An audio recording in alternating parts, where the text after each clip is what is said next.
So there's two things, there's yeast and there's process. Yeast is probably the biggest thing, so ale yeasts all stem from the same family, and there's lots of different offshoots of it, but usually you get lots of, or varying amounts of flavour from those and different flavours. Lager, meanwhile, is a little bit more condensed. There's fewer variations, there's fewer kind of flavours that you'll get from them, and that's the point of it. So you're getting clean, crisp flavours that you can play off of with your malts and your hops.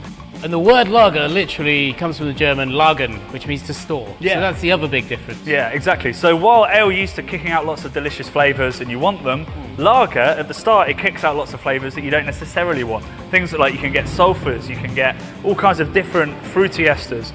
But what you really want in a lager and what sets it apart flavour-wise is a really clean, crisp kind of snap. And that takes time. And that takes time. So it kicks out all these flavours, and then the lager yeast, once it's kicked it all out, it goes back and starts eating up all of those chemicals that it's created. So you need to store it for a couple of weeks, a couple of months even, while it matures and it rounds out and it gets cleaner and cleaner and cleaner. So if lager isn't a style, Yeah. what is? It's a good question. So obviously you've got Pilsner, we'll get onto that. We've got Helles, which is like the classic German lager. But then you've got like Kolsch, which is a northern German style, which is they use an ale yeast in fact, but they cold store it. So it ends up really crisp and clean, but with some fruity notes.